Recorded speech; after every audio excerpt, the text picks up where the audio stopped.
go ahead and get started with the City Council work session for Monday, January 27th. This will be for February 3rd. Proposed regular agenda, February 3rd, 2020. First thing is medals of merit, recognizing some officers that we have that went above and beyond. Police Officer Jacob Jenkins, Police Officer Keegan Jacobson, and Police Officer Tyler Henning. Chief, do you want to say anything about that, or just let it go till the meeting?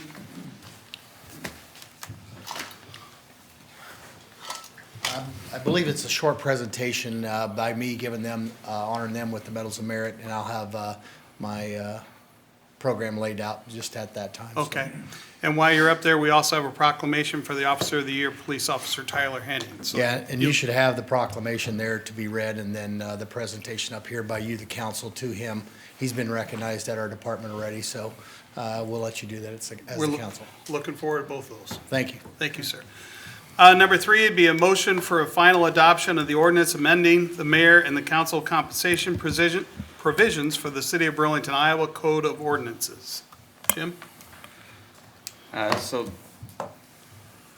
this is up for third reading on compensation. It would change compensation for city council to $9,000 annually and mayor to $10,000 annually. It also provides for an annual change in that adjusted by CPI for Midwest. From Midwest, it's a CPIU for the Midwest through the Department of Labor. Maximum 3% increase if CPI happened to be higher than that. It wouldn't go, no changes would go into effect until after the next city council election if you are to approve this on a third reading. Linda, I don't think you were going to be here for this next week. Yeah, so I was wondering if we could move it to another time so I could participate. So if the council, a lot of times when there's not complete unanimity on a vote on an ordinance where a council member is absent, you could introduce the ordinance at the next meeting and then postpone it to the subsequent meeting on February 18. And you can't call in, you said? Okay. Sorry. And I won't be here February 18, so I would So- ask that we postpone it another time. So you could postpone it to Twice. the March meeting. Okay, all right. Well, that's what we'll probably end up doing there. And we'll make sure that Kathleen has the language to make sure that we address the fact that both of you will be missing meetings. Good. Okay, number 4 would be resolution approving the contract for the north end of the depot. Nick?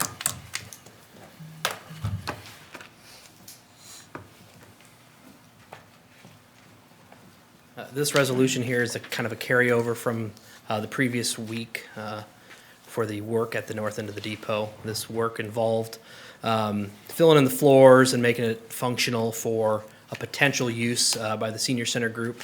I know that there's been some conversation as to maybe lead otherwise, so this is just as a conversation piece, and if you have any questions about any of the stuff that was in there, I can answer those. Well, the thing I will say is that Linda and I met with the seniors and their membership and to discuss whether they're going to move or not, and they voted down moving to 22 zip. So I would, where are we at on this, Jim? We would have to vote this ordinance down? Resolution. The resolution, I'm sorry? Yep. Resolution. If you were not to move forward with the remodel there and the senior center was to stay where they're at, you would Okay. want to. Or if Sorry. nobody seconds it, does it automatically die? If we don't second it? You can do that, but I think you might as well just have Might as a, well just vote against it. So appreciate the effort. At least we know, but it doesn't sound like that's going to happen, so. Okay. Okay, thank you. Next up is, anybody have any questions on these, please type in. I will stop to check. Resolution approving 2020 Community Catalyst Building Remediation Grant Agreement with the Iowa Economic Development Authority for the project at 300 Washington Street. Sweet. Eric? We received a contract from Iowa Economic Development Authority. This is for $100,000 for the building at 300 Washington, the former typewriter building, and the contract known as the Elks Building for rehab of that building there. Council previously approved a development agreement with Downtown Partners, Inc., who's a subrecipient of this grant, and then authorized application. So this is kind of the third time through on this, but The contract does lay out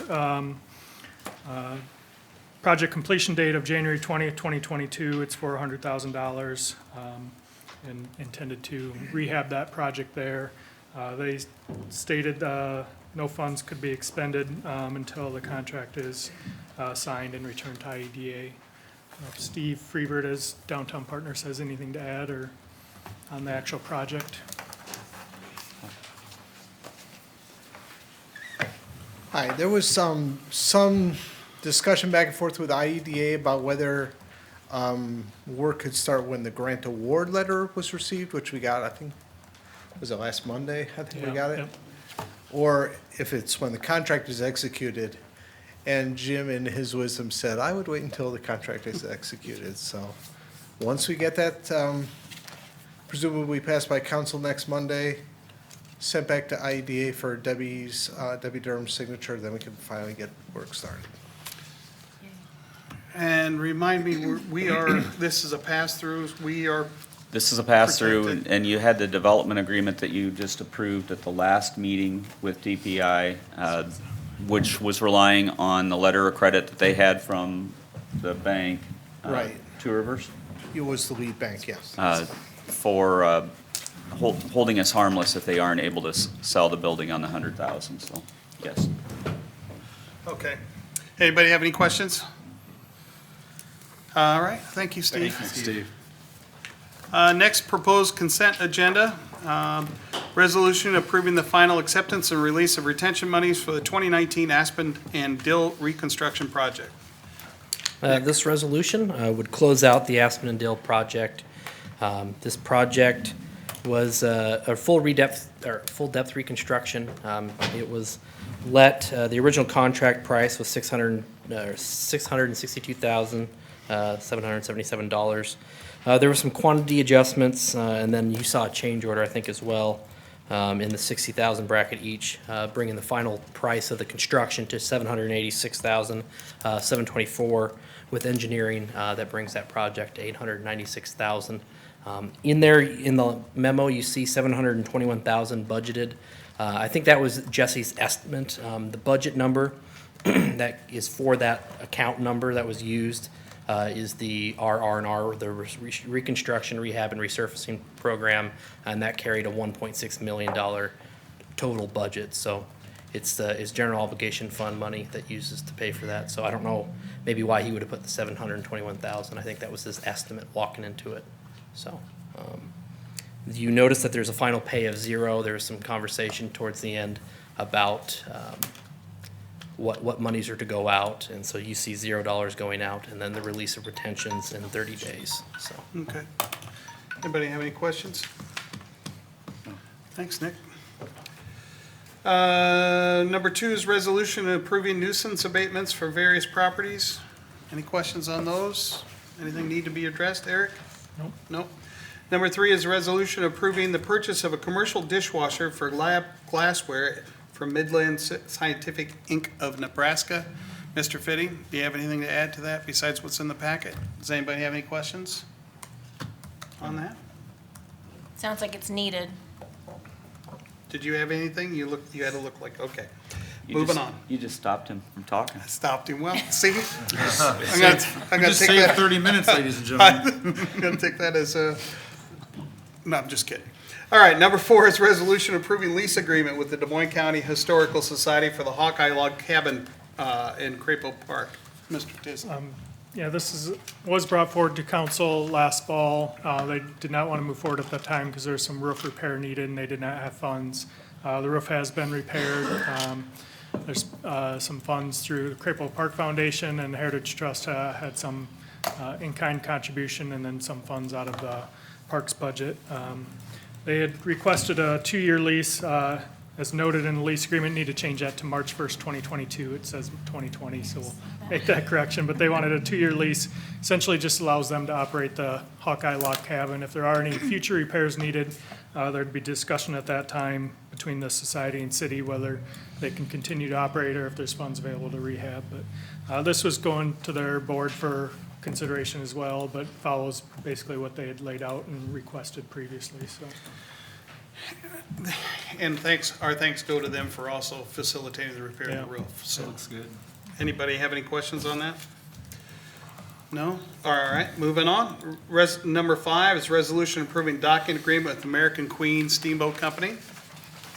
So we've had discussions with both the American Queen, actually, I guess we haven't. Chelsea has had discussions with the American Queen as well as Viking, asking about making some modifications to their agreements.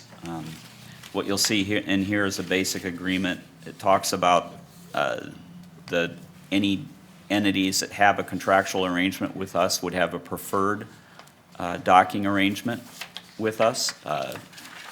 But if there's more than one company that has a contractual arrangement with us, which we're envisioning, and they were both happen to be here on the same day, this one would say that American Queen is recognizing that there may be another boat there, and it's on a first-come, first-served basis for the preferential docking location. But it's still predicated on the idea that we have 2 docking locations to meet both the American Queens and Vikings' needs. Now, Nick has gotten some schematics to Chelsea to send on to Viking. Viking is not happy with this language. They'd like to see a little bit of adjustment so their language doesn't mesh with what we're seeing here for the American Queen. But we need to make sure, I think that part of it, we want to still make sure that we have, even if the contracts have different wording in them, that they do fit together okay. We're hoping that we may have an agreement come from Viking as well, that, Kathy? Sorry. that may come back and be on this next, the February 3rd agenda also. We may not, it may come subsequently, but we'd at least like, I think that I might like to at least make sure that we're gonna be okay with wording between them. This may get pulled off, or we may see both of them on here, depending on how this moves Okay. Yeah, forward, whatever is we what I do, wanna let you know. It needs to work with both Yep. companies. Yeah. We We're don't gonna see exclude. steamboat races. First And, come, first and served. we think that we have a way to make it work with Viking, but we need to make sure that they're okay with what we're showing for a potential for 2 docking locations Okay. there. Yeah. All right. Anybody else have any other questions on that? Nick, did he pretty well get it for you? All right, good. All right, moving on, we're going to set a date for public hearings. A would be consideration of sale of Lot 3 at Parkview subdivision, Burlington, Iowa, with conditions. That's great. Also, we have B would be consideration for plans and specifications for the Dankworth Park, 2020 Dankworth Park Tennis Courts Repair Project. One thing that we'll point out here Okay. is this is envisioning the idea of going out for bids on a little bit larger scope than what was in the original budget. It would require some additional funds from us. As I'd kind of like to see how our numbers look at the end of January to make sure that we look like in our general fund that we may be able to cover any potential shortfalls we might have on that. Okay. All right, I'd like to do a larger project. We talked about spending a little bit more money and getting a 25-year product instead of more of like a 5-year product. okay. Yeah. All right. Does that cover it, Eric? Yeah, there, with that 25-year project, there is some repainting every 5 to 7 years that has some cost annually, but still over the 25 years, it's about a $100,000 savings by doing this. So that may be something we look at is what are some ways to cover some of that 25,000 every 5 to 7 years, whether there's a special event for reservation of the courts or a shared cost usage or just factoring into the budget, how we do that. So that Okay. may be a further conversation down the road. Well, back at that one.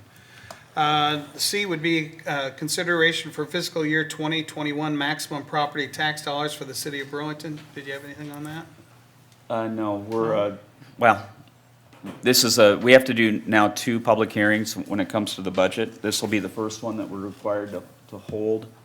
This will, what we put in this will determine the maximum dollars that we can collect. It's going to be based off of the same property tax levy that we have for the existing year and that we had last year as well. Okay.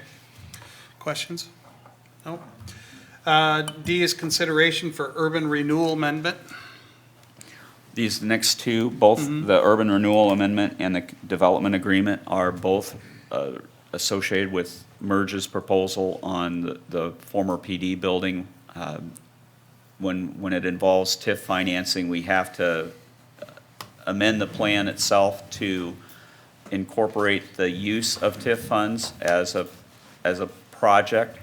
And we also have to have a public hearing, a separate public hearing on the development agreement itself with the 30-day notification periods. The urban renewal amendment allows a chance for, Eric and I will have to set up a meeting that allows the school and the county to voice their opinion or hear what the plan is for what we're And that'll doing. be March 2nd for those interested, right? So I can pretty well dispense with the development agreement as well, right? Moving on. Okay, any questions on those? All right, we're at the discussion items now. First is the annual audit presentation by Anderson, Larkin and Company. Welcome. Thank you. My name is Ken Crosser. I'm one of the owners of Anderson, Larkin and Company. And I think all of you have received the annual financial report here earlier. And I was just going to go through a few items that are under the schedule findings and question costs in the back on page 153. This is the best place to look for all the findings of the audit. Summary of auditors' results. We had an unmodified opinion, which is the best opinion you can have on financial statements. The financial statements were prepared in accordance with generally accepted accounting principles. We did not have any material weaknesses in internal control or financial reporting. Did not find any non-compliance, which is material to the financial statements. And we also issued an unmodified opinion on compliance with requirements applicable to your major program. You did have to have a single audit due to the federal funding that you had. That's listed in Part 1, Item G, of the Highway Planning and Construction. That was your major program. Under findings related to the financial statements, we did not have any internal control deficiencies or instances of noncompliance. Under findings and question costs for federal award programs, we also did not have any instances of noncompliance or internal control deficiencies. The last thing on page 154, other findings under statutory reporting requirements. There are some items listed there. The only thing that was a finding was under item G-19, under financial condition. There were a couple funds that had a deficit fund balance at the end of June 30th, 2019. Any questions or anything at this point? Jim, did you have anything to add? Just point out the funds that have deficit account balances. Yeah, they were in note 8. What's that? I'm They sorry. were in your footnote 8 in the financials. If you notice, those are ones that have OPEB, other pension, other post-employment benefit liabilities, where we have employees that have, due to have employees being paid out of like vehicle maintenance.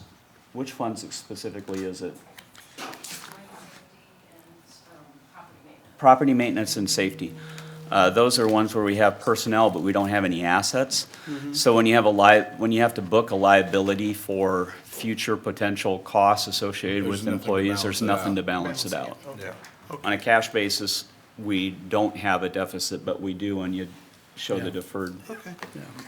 So anybody have any questions? So in other words, our financial team is doing pretty well. I would say they're doing excellent, Did you yes. see she just took a huge sigh back there? Oh, yeah. Yeah, everybody feel that? They do a very good job. They're very high-quality people. Thank you very much, sir. You bet. Thanks for coming down. And then number 2 is presentation for the Downtown Riverfront Hotel. Mr. Jensen. Proposal. I don't know if I want to qualify this quite as a proposal, but really just telling you guys where we're at. And I don't know if you guys have met my partners, Troy Strawhacker and Joe Ekus. They might pop in here and help answer some questions, talk about this. But we had the pleasure today. First, let me say, I'm even more excited about this project here 6 months later than I was 6 months ago when I was here. So start with that. But we had the pleasure of kind of giving this presentation today with the help of the Burlington Economic Development Group to 30 or so downtown business folks, key stakeholders, et cetera. So what we're going to do is just kind of run through at a high level what our objectives are, what we're trying to do. When I came in here, the first idea was big hotel project. That's still the end goal, but what we figured out along the way here is that it could be a much bigger project and a much more impactful project, focusing on the auditorium and generating retail sales and foot traffic and those kind of things downtown. And so really the last 4 months, our entire focus has been purely on the auditorium and not so much on the hotel. So kind of go through, I don't know, Troy, you want me to go through each one of these or just kind of? Our main objective here is to fulfill the full vision of the riverfront through a thoughtful development approach. Building a hotel that's not necessarily needed or not creating the demand driver and the amenities with the auditorium, with that asset that's there, would be bad development, and we're not focused on that. We're focused on fulfilling the full vision of the riverfront. So we want to maximize the Port of Burlington and those dockings. We've worked with VK and the Smith Group, and I don't know that I had this on my thumb drive, but we have designed an amphitheater as part of the proposal that went to the state, which is something that wasn't going to be in that. It's a great amenity. It's going to be great for community-type projects, weddings, all those kind of things that you could think you could use that for. So that's something that we did get submitted with those guys to the state. And I think we've worked with a couple of the operators we're talking to make sure it's functional with back-end access, access for the artists and performers, and make sure it's safe and getting power and all that kind of stuff to it. So it should be pretty functional there. But to continue on, Do you want to continue on the previous slide? yeah, sorry, back to that slide. I was just going to skip through a couple of these things. We want to, our main focus is revitalizing the underperforming asset of the auditorium right now, and that's where we spent pretty much 100% of our time in the last 4 months, creating measurable economic impact, increase the retail spending and restaurant spending, and drive further commercial development. The groups that we're talking to, and that includes BRE, all have a focus on enhancing school-related programs and civic programs. And then, again, before we go vertical on a hotel, we're creating a demand generator downtown. So, and I'll get to kind of some of those numbers here later on here. Go ahead, Troy, to the next one. Don't have to probably harp on this, but there's some direct, indirect, and induced impacts of redeveloping that auditorium. And direct impacts would be ticket sales, concessions, other development, civic development, foot traffic. Indirect would be retail sales, higher incomes, new commercial development, job creation, and induced increased spending from locals because of increased income earned by local businesses and employees. So those are kind of the three impact levels from an economic perspective. Start really drilling down here. So we've gone out and found some real life examples of what really happens when a venue like this is kind of reaches its full potential. Weatherford, Oklahoma, a population of 12,000 people, built a brand new venue in 2014 or 15, 93,000 square feet, 3,600 capacity as far as people. The industry-wide, widely accepted data is that the average person that comes to an event spends $103 per visit, okay? And that's accepted kind of nationwide across the venue spectrum. The fiscal impact in Weatherford, Oklahoma for the new facility went from 23,000 visitors year one to 80,000 visitors year four, with ended up being an $8 million economic impact in year four from adding that facility. Dubuque, Iowa, town of 58,000 people, small venue, only 24,000 square feet, 3,500 people, a person capacity, using the same economic numbers. These are real numbers, real stats that I've got from Five Flags since ASM took it over. They went from having 66,000 people a year to 99,000 people a year, and that has an economic impact of $10 million to that downtown community where Five Flags is. So our goal is to achieve that same type of success with the groups that we've talked to. We know there's been past failures with trying to have some large events and this, that, and the other, but the groups we're talking to really believe that they can recreate what they've done in other markets here in Burlington. Partially because of the community, partially because of the riverfront, partially because of the great trade area they have. And with a vertically integrated, both statewide, regionally, and nationally, how acts are booked and that kind of thing, I think we're going to be able to transition this to something that really works great. So our projections, again, this is year 1 through 4. We think we can start with bringing 35,000 people a year here with a $3.6 million new economic impact to downtown Burlington. In 4 years from now, conservatively, we think we can bring 75,000 people a year to downtown Burlington, which creates a 7+ close to $8 million economic impact. That's money spent downtown Burlington. Now, part of that might be a ticket sale, and this is not even counting a hotel. This is all before we build a hotel. This is what we need to create before we build a hotel. All right, so these are some real numbers of what's happened downtown over the last 4 years, 2016 through 2019, actual retail spending downtown Burlington that we got from the city or from the economic development folks. Been pretty stagnant, $36 million a year. We think just by creating new energy, bringing in the right team of operators, and again, that could be a team that encompasses the incumbent folks, the folks that currently operate it, that we've met with and talked to that are here tonight, working alongside with a big national group or any combination thereof. So we're going to get proposals, but we think we can increase the downtown retail sales by close to 20% over the course of 3 or 4 years. These are the strategic partners we're working with. We're a little bit hesitant to put this up here, but we want to show you guys that we're making some progress. There are hundreds of event operators throughout the country, and there are dozens in the state of Iowa. But these are the guys that we've had meaningful conversations with. ASM Global is the largest in the world. They operate 23 million square feet and host 160 million guests annually on 5 continents, and operate 300 venues, are the largest in the world. They were in town today. Live Nation, second largest. We've met with them in person once and had 2 different conference calls with that group. They're a group out of LA, and they host 32,000 annual concerts, operate 200 venues, and host 93 million guests across 40 countries. In addition, with the local experience of Burlington Riverfront Entertainment, we think we can put the right team together to create the economic impact that we need. One, to just have an impact to preserve what you guys have done over the last 25 years, rehabbing downtown. But 2, to bring the Memorial Auditorium back to life and then give us the driver we need to build a hotel. So these are real stats. And when I talk about kind of the operations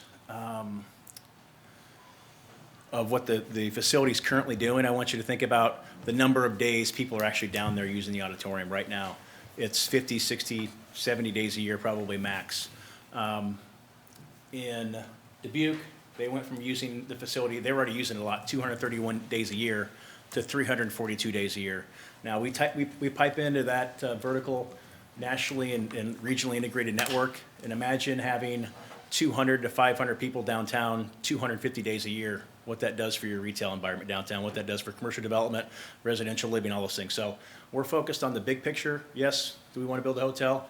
Absolutely, but we understand that we're community driven development guys, and we understand that we have to create the opportunity for us to build that hotel. So I don't need to read these to you. These are just some stats on the benefits of hotel, motel tax, 5 to 7%, property taxes, all that kind of stuff. You guys have a good handle on that. So these are some beautiful riverfronts around the world for those who need some visuals to see what we're not blocking the view, we're enhancing the view, right?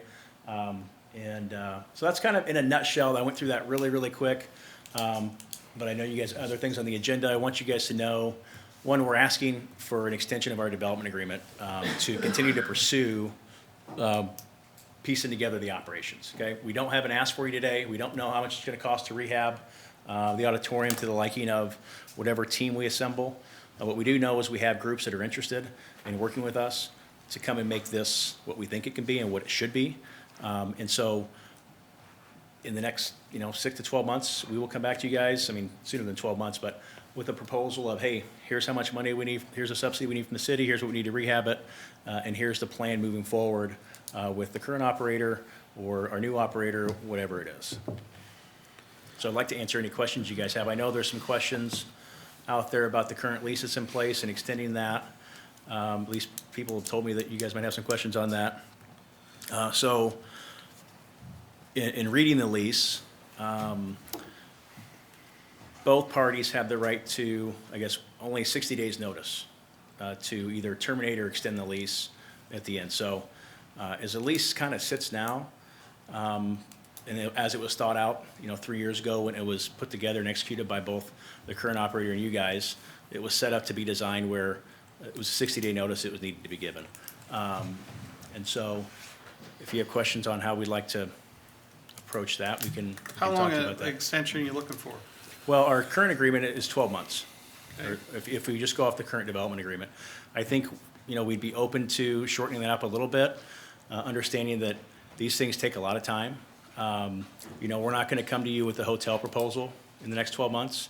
That's gonna be something that's an afterthought, that after we've assembled the right team, and put together, or created the driver that we think we can create with the auditorium, might be 2 years, and we'll be back here ready to build a hotel.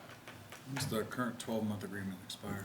No, the current agreement is 6 months with the option to To renew extend for it 12 for months. 12 months. Yep. When's And that would be 12 up months here from in this- February. 12 months from the expiration or 12 months from the initial? 12 12-month months from this- extension. Yeah, extension, yeah. What's that do to us with Tiger Grant?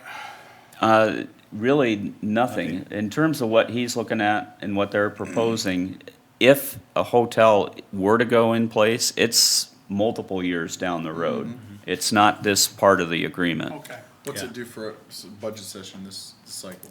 This I should, mean, no, we're not, with what's being talked about, and where they're at in this process, if you were to do an extension for a year, they're gonna use this time now to go and talk to Live Nation and whatever the Well, other. and we're already talking to these guys, so we're already having intimate conversations with these guys, so it's not like, oh, we're trying to get them here, or we're trying to engage them. They are engaged, and we are having conversations. I mean, we'll probably have, in the next 45 days, we'll probably have responses to let's call it 60 days, we'll have responses to we're gonna put out an RFP to BRE, Live Nation, and ASM, where we say, hey, guys, listen, here's what we're doing, do you wanna be a part of it?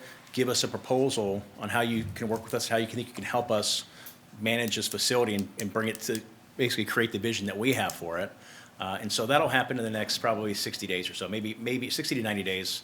Give me a little time here, but the rest of that will be putting together. Once we have that done, then we'll sit down and figure out what do we need. Here's our checks and balances on budget. Okay, here's the real numbers based on how we think we can operate it. We're short this amount of money, and we need to make these improvements, and we're gonna come to you with a proposal. if we So, do a 12-month extension, does that eliminate our ability to extend BRE's current contract by the 12 months that they asked for a No. couple of months ago? No, and I think that what you've got to figure out is where is it you're trying to go? As you're listening to the proposal, are you in a position where you're saying, we've heard what you said, we started with a lead of a hotel Yeah. with operating the auditorium as on the side, to now the focal point is the auditorium. And do you have a level of comfort with potentially we can have that hotel occur in the future?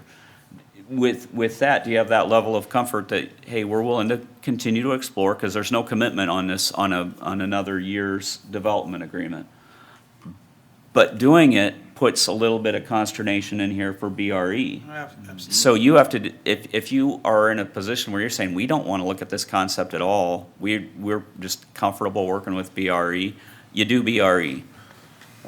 if you want to give this a chance to get fleshed out and move forward on it, do the year extension, you still need to modify or do a new agreement with BRE, but you have in that backstop, everybody knows that there's a potential of a what-if in the future.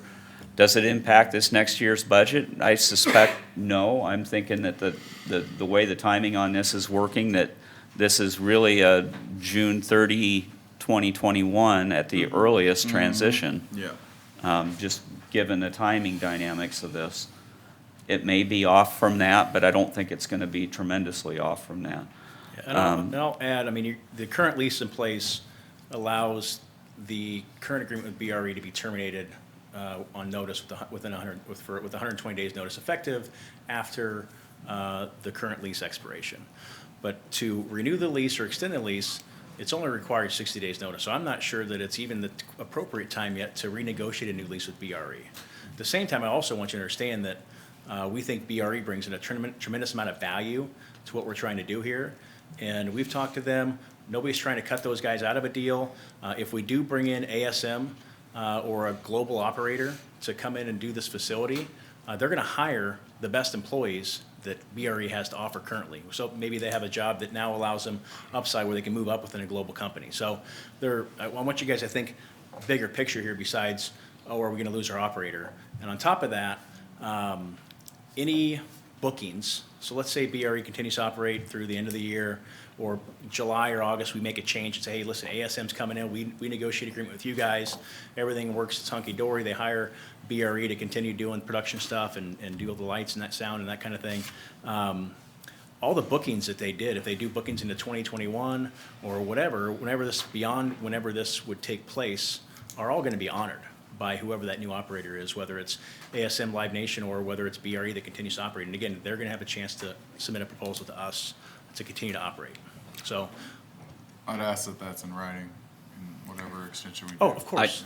Yeah, I think that you're going to want to, BRE is going to want to see an extension regardless. And I kind of get that they're looking at it now just in Yeah. terms of they have an agreement that ends at the end of the year, and what's their reason for trying to book into the next year, taking risk on anything if they don't know that they're extending beyond that.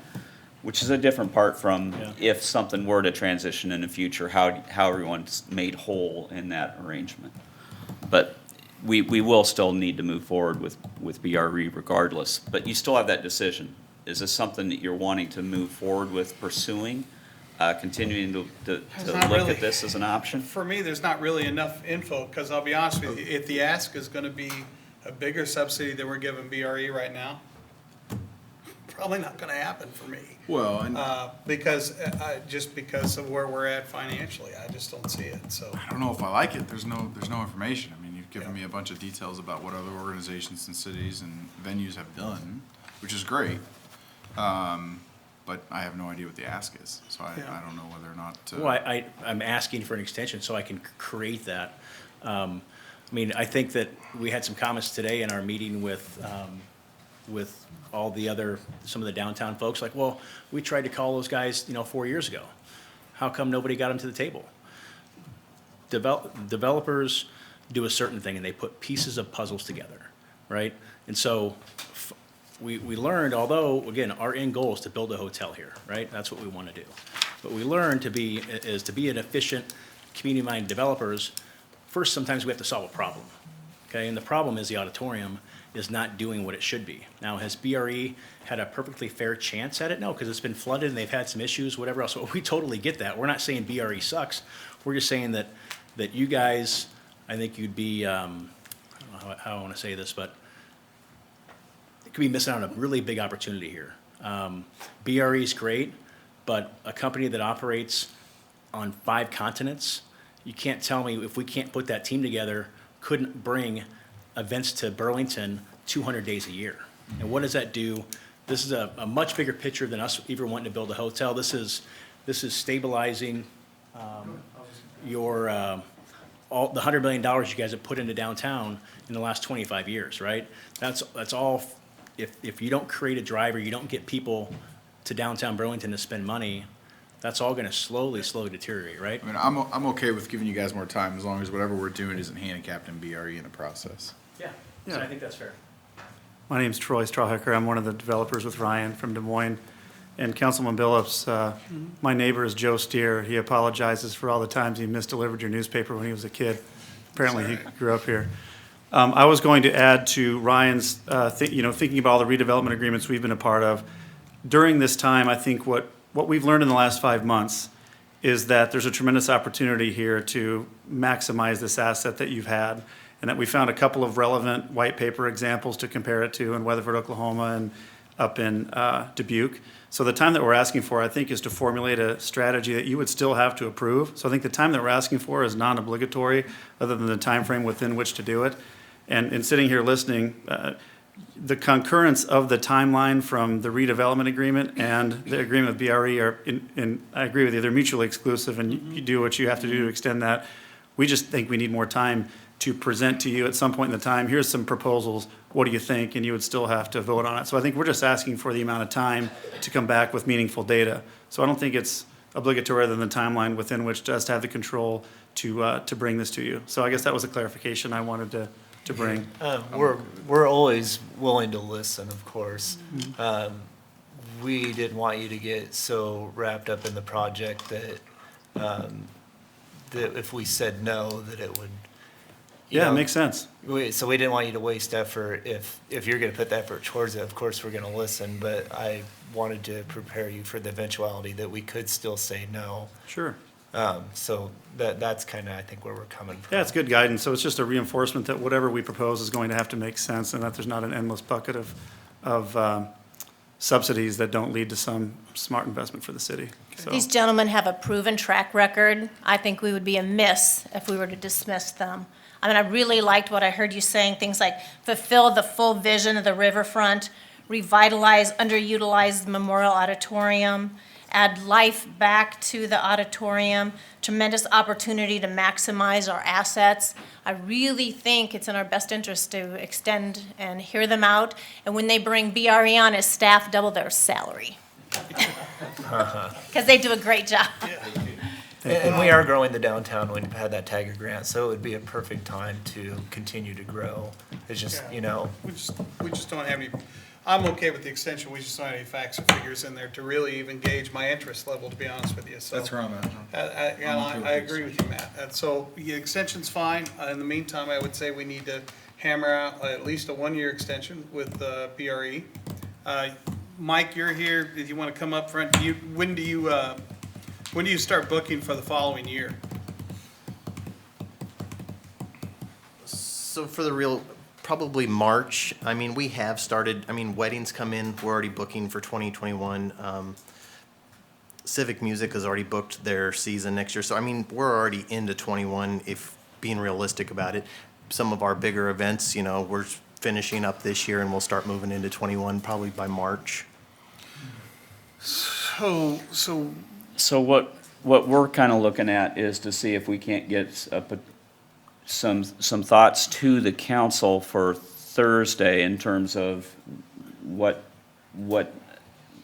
kind of terms BRE might look to have as we move forward. If we go off of what we asked for a month or so ago, we basically just asked for a recoup year from 19. And if that was the case, we'd leave it as it is, same subsidy and everything. As it is, just go extend a year? If we were looking at extending to a new contract, then we would look at doing a less subsidy and something with the legacy groups or whatever.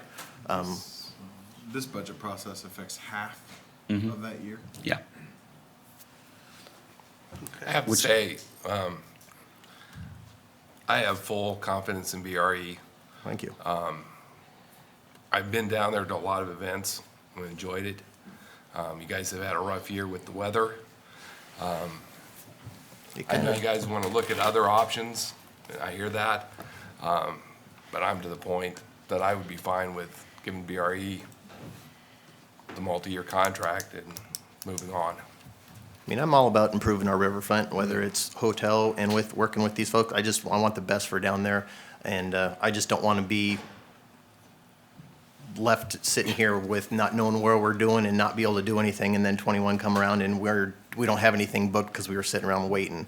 You know, with some concerts, when you're booking them, you got to put deposits down, and some of that's 50%. And if we're not included in the next go around, that's our money that we're putting out on those concerts. They might honor the dates, but that's our money that we've put into them holding the dates, and it's us that have signed the contract. So that's a little dicey on that half too. So So I guess I don't disagree with you, but I would say I'm okay personally extending the contract, but I feel like the language needs to be in there that if that were to happen, if we were to switch vendors, you guys are gonna honor the events, and then BRE would be made whole for whatever the down payments are for yeah, and whatever that, like I events said, that's a conversation that we're gonna have with agents and everything else as we're booking these, because technically we're voiding a contract. If BRE is signing a contract, we've agreed to sign this, and now we're not the ones actually putting on a show, some other company is. I mean, that's like hiring a band and them coming to you and say, we're not gonna play, we're gonna bring in another band. So I wanna be careful that we don't get ourselves in trouble, the city in trouble. As a partner with the city, I wanna just be careful us moving forward, booking any shows that might happen on. Okay. And then Steamboat Days uses that riverfront space too when we have them. We did take a year off there because things weren't going so well. So that's something else to keep in mind, that we have other people that we have historically used that space for other events. So where we're at then is Jim's asked you for a proposal for Thursday for an extension, and what I'm hearing for the group is where are we at as far as let's start with with Mr. Jensen's group. Are we okay with giving an extension? Go. I'm okay with providing the 12 months. That's Yeah, that's fine. Yep. Listen. Yep. No. Okay. So I would say let's work on the extension. No offense, Bill, but you're outvoted there.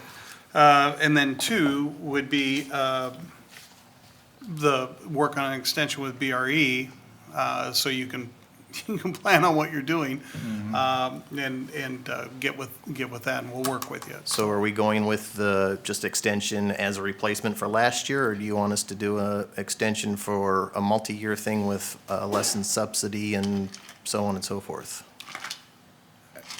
I mean, there's not much to do if we're just going to, like we originally asked for a replacement How does the year. contract read if we don't do anything?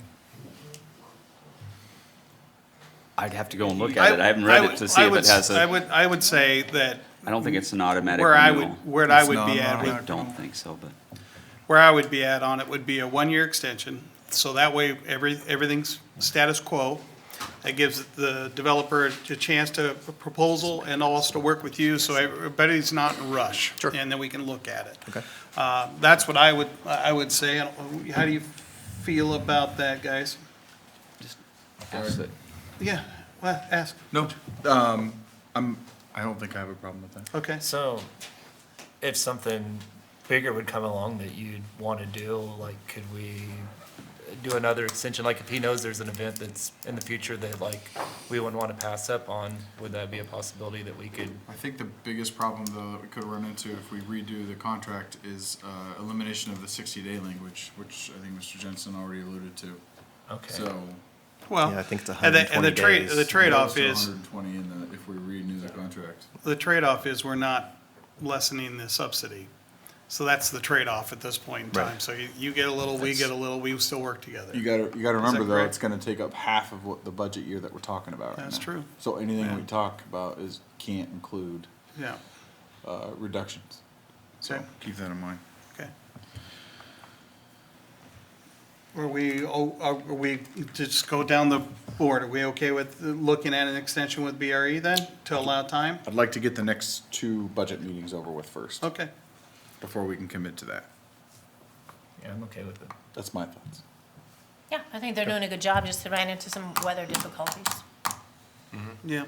So you're gonna get a proposal to Jim this Yep. Thursday, and then we'll turn around and look at that. In the meantime, it looks like will we have to have an ordinance or a resolution, Jim, for the extension for Mr. Jensen's group? Correct. Okay. It'll, whether that makes it onto this next agenda or the one subsequent. And you Okay. guys can work out the language with the, I'd rather not. It won't take a tremendous amount for Yeah, an extension language. I'd rather not be in a hurry on all this. Yeah.